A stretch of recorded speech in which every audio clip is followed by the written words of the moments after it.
Hey, just jumping on again real quick, just to give what encouragement I can to those who have taken on the 21-day challenge here at the start of 2026. Today would be day 8 of the challenge, and that's the challenge of fasting whatever way that God would lead you to, whether it be fasting from food in whatever way God would lead you to fast from food, fasting from whatever else for that matter, and whatever way that God would lead you to, and then praying in a special way, praying in a deeper way than what you would normally pray, but also seeking God in a greater way. And one of the ways I suggested, is reading through the Gospel of John. And today would be day 8. Today would be John 8. And just to kind of give a quick summary of John 8, at the beginning of it is this woman that's caught in adultery. They throw her before Jesus and says, Jesus, what are you going to do with her? She was caught in adultery. She's supposed to be stoned, which they kind of left out the man.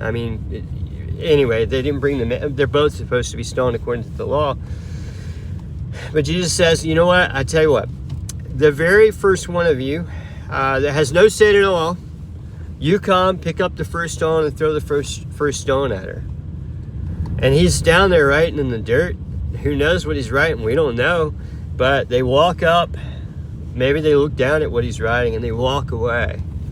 One by one by one. I think it says like the oldest of them to the youngest. I'm not sure about that part. But the next verse, let me say the rest of this.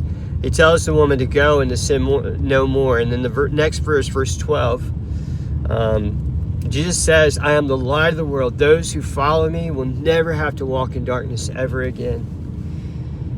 And the people started arguing with him about him saying that and about his identity. And he's saying all these things that people are, when they hear it, they're starting to believe and place their faith and trust in him and what he's saying.